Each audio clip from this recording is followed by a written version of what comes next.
pendidikan karakter dalam mencegah terjadinya bullying. Suatu hari, seorang teman sekelasmu mengalami perlakuan tidak baik. Dia direndahkan, diberi kata-kata yang jahat, hingga diperlakukan kasar oleh temanmu yang lain yang membuat temanmu ini merasa tidak nyaman. Kamu yang melihat hal tersebut menerka-nerka. Apa sebenarnya yang sedang terjadi?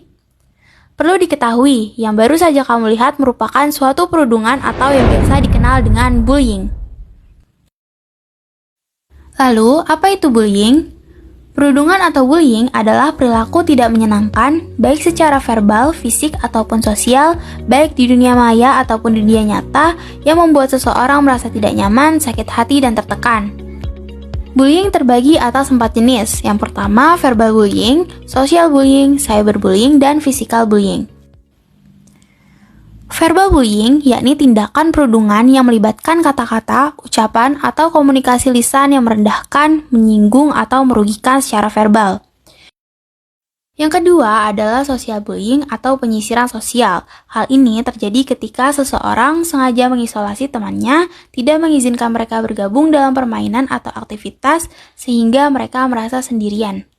Yang ketiga adalah cyberbullying, yang merupakan perundungan yang terjadi melalui media sosial, platform daring, pesan teks, atau bentuk komunikasi elektronik lainnya.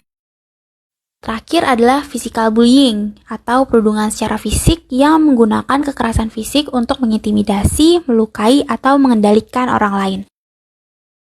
Bullying dapat disebabkan oleh berbagai faktor, seperti kurang bisa bersosialisasi dan tidak memiliki banyak teman, dianggap lemah dari anak lainnya, dan juga dianggap berbeda dari segi fisik ataupun sosial dan kultural.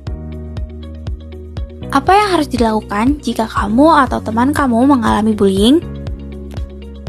Katakan bahwa kamu tidak suka perilaku temanmu. Kamu mengajukan batasan dan menunjukkan bahwa kamu tidak mentoleransi perlakuan tersebut.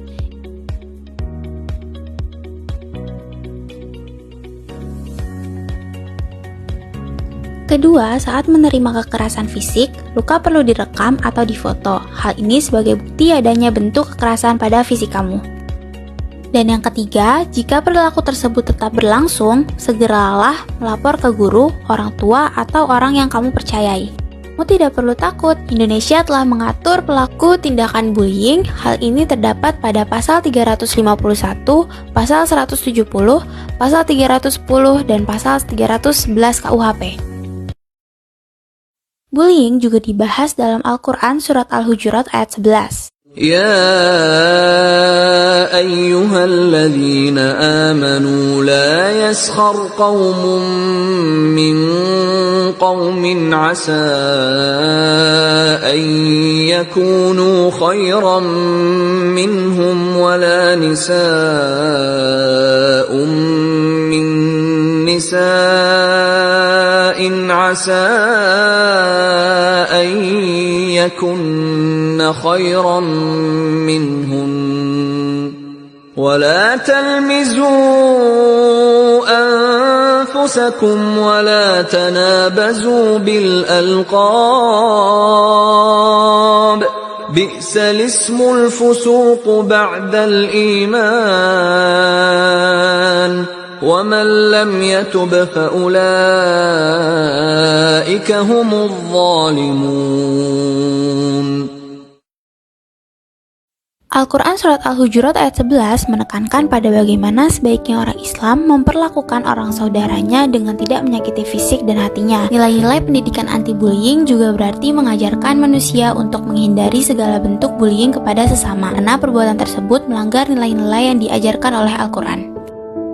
Bullying ini sangat mempengaruhi kesehatan karena selain menimbulkan luka fisik, tapi juga luka secara mental dan menjadikan trauma. Dampaknya pun tidak hanya dirasakan oleh korban, tapi juga pelaku dan teman sekitar yang melihat tindak bullying. Pencegahan bullying dapat dilakukan dengan mengembangkan budaya relasi, memahami dan menerima perbedaan tiap individu, saling mendukung satu sama lain, merangkul teman yang menjadi korban bullying, ikut serta membuat dan menegakkan aturan sekolah terkait pencegahan bullying, dan ikut membantu teman yang menjadi korban.